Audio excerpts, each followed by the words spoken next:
La derecha nos vamos a la izquierda, señores, porque queremos saber qué va a pasar con la izquierda. Y en este caso una organización, digamos, que no va a estar en las generales. Y bueno, queremos preguntarle qué van a hacer. Y tal vez también sirva para preguntar a Julio Quintana que lo que decía Gonzalo al principio, ¿no? En las elecciones de Mendoza. 4% de los votos. Empezamos por ahí, ¿te parece? Sí, Primero claro. lo saludemos a Julio. ¿Qué tal, Julio? Gracias por este minuto con nosotros. Daniel y Gonzalo, te saludamos. ¿Qué tal, Daniel? ¿Qué tal, Gonzalo? ¿Cómo están? Bien, un gusto saludarte. Julio, bueno, Mendoza, 4% la izquierda. ¿Alguna reflexión? Sí, por supuesto. El problema no está tanto desde nuestro punto de vista en los votos que está teniendo la izquierda, sino en el contenido de su campaña electoral. Y desde ya, desde el punto de vista de lo que han sido los resultados generales, la elección de Mendoza ratifica lo que nosotros hemos caracterizado en su momento como un rumbo reaccionario del conjunto del proceso electoral en Argentina.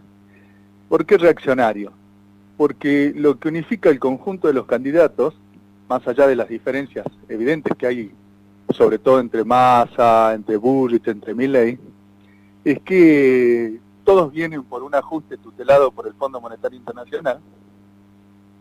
Massa en nombre de que de este modo nos sacaríamos de encima al fondo, Milei diciendo que él va con un ajuste más profundo que el fondo propone, y ese ajuste lo que implica es una situación de shock contra los trabajadores, más aguda de la que hemos vivido, y lo que le da a la situación política argentina un carácter de una crisis final, podríamos decir. Entonces, para nosotros, este proceso electoral tiene esta característica, lo hemos enfrentado en la medida que hemos podido participar por primera vez con política obrera a nivel nacional, ha sido el eje de nuestra campaña y en ese sentido hemos utilizado ese escenario para pelear por una preparación de los trabajadores mediante su acción directa con la huelga general, autoconvocatorias, coordinaciones de sus luchas, etcétera, para intervenir como factor político en lo que para nosotros es un desenlace de la crisis que supera el proceso electoral, condiciona al mismo, y desde este punto de vista que consideramos que la izquierda no ha jugado un rol, por el contrario, de señalar este problema y menos aún de preparar, por lo tanto, a los trabajadores para este choque decisivo al que vamos, indudablemente después de las elecciones, gane quien gane. Coincido, ¿no? Coincido que los problemas no se resuelven con las elecciones, pero no dejan de ser algo muy importante. Por ejemplo, entiendo que viene entiendo que viene Jorge Altamira a Salta la próxima semana. Bueno, la idea es reforzar esto que vos nos estás contando, digamos, con la presencia de un dirigente nacional. Claro, porque nosotros, fuera de haber quedado en un impasse, producto de lo que fue nuestra elección y no haber pasado las PASO, por el contrario, estamos en una vigorosa campaña, explicándole a los trabajadores que el ajuste que hoy en día viven no puede, o mejor dicho, exige el desarrollo de las luchas inmediatas que no pueden ser postergadas por un proceso electoral. Y por el contrario, las luchas por el salario que hoy en día está siendo afectado por la devaluación, las medidas que ha tomado el gobierno nacional a través de Massa, son medidas que ni siquiera superan el cuadro de confiscación del último periodo y ni siquiera la inflación de agosto. Entonces es necesario pelear por una acción de los trabajadores de inmediato, y es lo que va a garantizar las condiciones para ponerle freno a cualquier gobierno que venga con esta agenda reaccionaria, sea un poco más de derecha, un poco más de izquierda. En definitiva, Julio, volviendo, sé que por ahí insisten en llevarte al mismo tema y vos ya lo aclarás, o sea, las elecciones no agotan todo, está clarísimo. Pero básicamente, en lo que se viene para la campaña del 22, para las elecciones del 22 de octubre, política obrera, digamos, va a estar, se declara prescindente. No, a ver si me explico mejor. Las elecciones son un episodio importante. Si no lo fueran, uno podría hacer como que no existieran. Nosotros lo que estamos diciendo no es que las elecciones no existen, sino que hoy en día tienen un carácter subordinado en una crisis de fondo, en donde esa crisis de fondo está determinada por la bancarrota del país. Ustedes imagínense, los grandes capitalistas y los analistas que responden a estos grandes capitalistas a nivel internacional están discutiendo que Argentina tiene que ir a un default. Es la única salida que están viendo los analistas financieros internacionales para el país. Esto no lo está discutiendo absolutamente nadie. Todo el mundo sabe que el FMI ya exigió una nueva devaluación más fuerte que la devaluación del 22% que metió Massa un día después de las PASO, con el descalabro que esto ya causó y con el descalabro que causó una devaluación más fuerte. La moneda nacional se está liquidando. Ninguno de los candidatos expone claramente qué hacer ante un cuadro de catástrofe de esta característica que tiene como contrapartida un empobrecimiento fenomenal, porque lo que se conoció por datos del INDEC y otros institutos es que el empobrecimiento masivo que hemos tenido en el último periodo fenomenal lleva el 45% de la población, pero todo esto antes de agosto, donde se dio un nuevo salto inflacionario y un nuevo proceso de empobrecimiento muy acelerado, ¿no es cierto?, de la masa de las trabajadoras argentinas. Es decir, es una situación de catástrofe. Ahora, en la elección nosotros consideramos que, intervengamos o no, tenemos que intervenir en el sentido formal, es decir, de presentar una lista. Tenemos que pelear por una acción de los trabajadores que exprese una conciencia y una voluntad de lucha bajo sus propios métodos por una salida política propia, no subordinado a ¿cómo es que se dice?, a las fórmulas existentes. Por eso estamos en una campaña por una posición obrera y socialista en el marco de estas elecciones y de esta crisis fundamentalmente. Jorge, nuestro compañero, va a venir a explicar esto de acá a 2 semanas, el 5 de octubre, así que ya invitamos a todas las 20 horas en nuestro local de Santiago del Estero 971. Vamos a hacer una charla de debate con él, porque estamos en este debate. Ahora, lógicamente, si nosotros consideráramos, como consideran otros sectores, que un voto a la izquierda fortalecería esta perspectiva, nosotros claramente abriríamos un debate por el voto a la izquierda. Si consideráramos que fuera otra alternativa. ¿Y eso, y no lo están considerando de tal manera? Por el contrario, vos imaginate, la izquierda hoy en día no está explicando el carácter catastrófico de esta crisis, no está explicando que vamos hacia un desenlace de la misma en donde el conjunto del capital exige una devaluación mayor, es decir, una liquidación final ya de la moneda nacional y a la vez un default del país. Eso va a causar un proceso hiperinflacionario. ¿Y te parece que la izquierda no está explicando eso? Digo, ¿te parece que Del Caño, Bregman no están explicando eso? Es absoluto. Tomemos, si querés, ponés al aire un spot ya y lo analizamos en vivo y te vas a dar cuenta que ellos lo único que repiten es que acá hay mucho ajuste y que va a haber más ajuste. De tanto decir que hay ajuste, a la final uno pierde la mensura sobre si vamos a un escenario en donde ese ajuste llega a una situación de tipo final, porque la gente en un momento se harta, el régimen de tanto meter ajuste de todos modos no sale de la crisis y tiende a colapsar, que es lo que está pasando, y desde este punto de vista se va a discutir abiertamente, independientemente de lo que pase en la elección, el problema del poder, de un modo acelerado y aún sin respetar la formalidad de las elecciones. Te pongo un ejemplo. Suponete que gane Milei. Si gana Milei, ya hay un sector del gran capital al cual él mismo defiende, que de todos modos ha dicho que no acuerda con sus medidas. Y indudablemente van a tomar todos los recursos a su disposición para tratar de condicionar su gobierno, incluyendo golpes financieros como pasa con cualquier gobierno. Lo mismo va a pasar con Massa. El Fondo Monetario Internacional, si no se cumplen con las medidas que ellos plantean, ya han planteado que se frenan los desembolsos. Entonces tenemos un escenario donde la inestabilidad política, económica y social del país es tan aguda que va a plantear rápidamente el problema de cómo cada una de las clases sociales presenta su propia salida ante este cuadro. Esto, y evidentemente, la izquierda no lo discute, porque si no, tiene que discutir también cómo hace la clase obrera para intervenir en ese proceso. Y no es un problema de acumulación electoral. Ahora, no, por ejemplo, Julio, yo coincido con vos en el pronóstico de la inestabilidad política a la que nos enfrentamos. Acá alguna vez dijimos, peruanización de la política, ¿viste? O sea, gana quien gana, ¿sí? El que pierde tiene capacidad de veto y le oroda la gobernabilidad al que ganó, y eso, no sé, en algún momento va, ¿viste? No se puede ganar a alguien en 6 meses ser destituido, que eso yo no lo descarto. Ahora, ¿no te da la sensación de que en esa película los personajes de derecha cada vez llevan más a la derecha la discusión, y ahí los trabajadores, el campo nacional popular, lo que quiera, es como que siempre están perdiendo? Totalmente.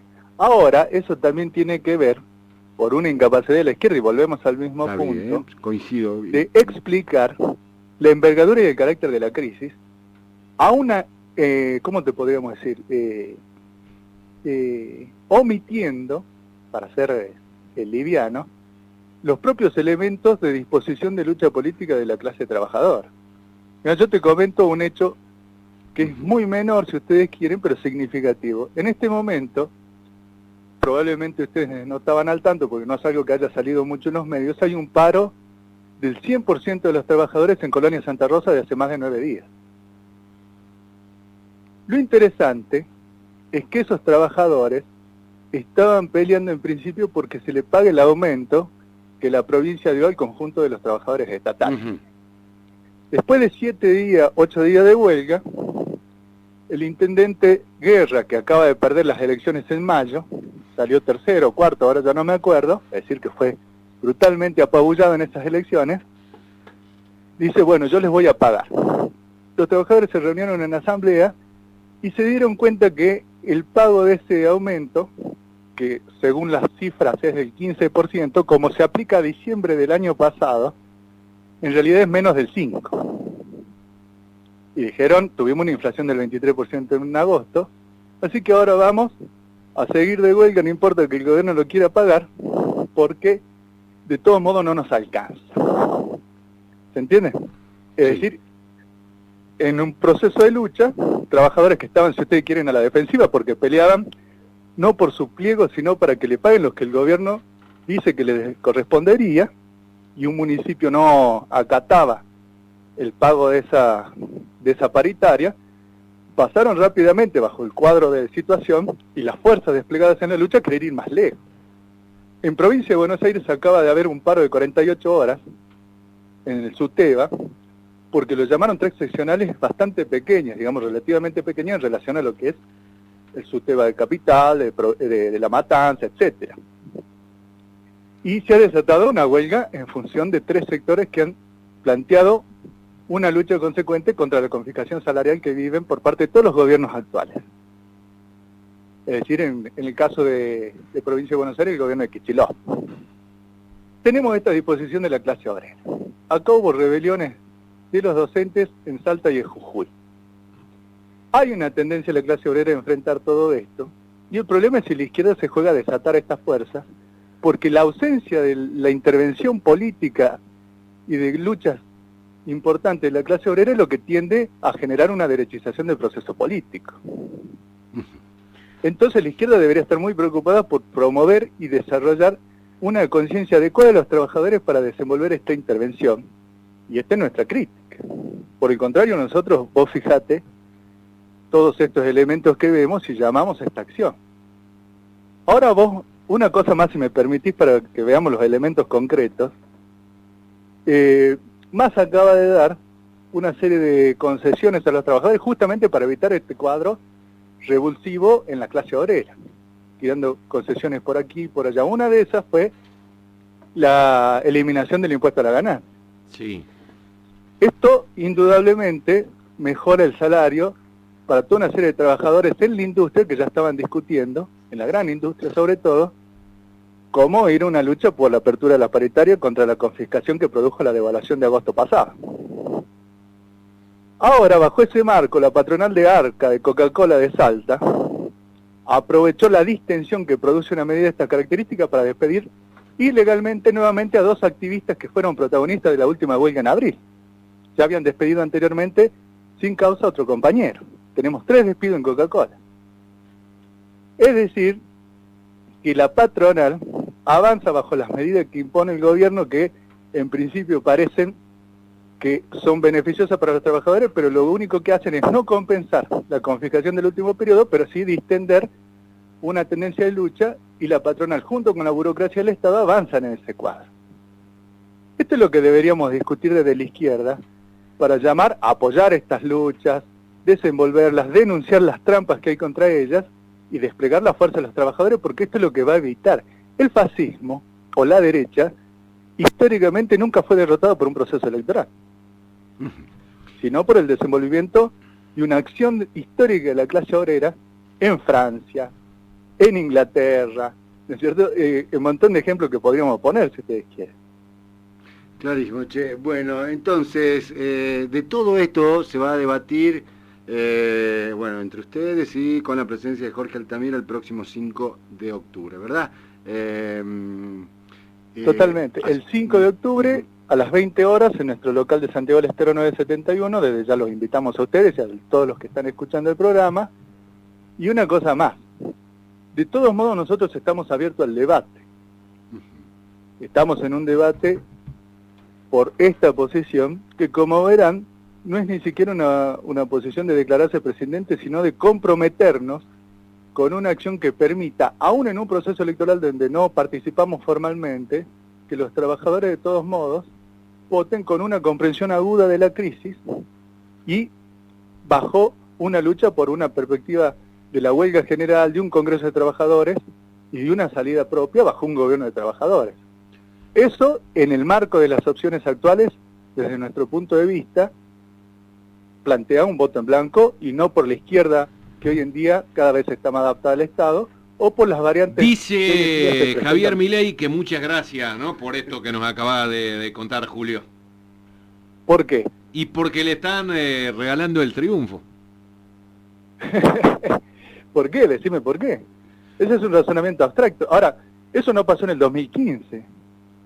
Por ejemplo, nosotros siempre hemos tenido la misma acusación de que la izquierda le hace juego a la derecha. Es cierto eso, sí, sí. Ahora, vos fijate que el proceso real ha mostrado que en el 2015, cuando nosotros votamos en blanco contra Scioli y contra Macri en el balotaje, ¿quién iba con Scioli en aquella elección? Milei.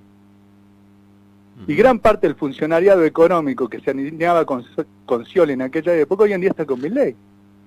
Los cabalistas de la época, ¿esa es la forma de combatir a la derecha? ¿Me explico?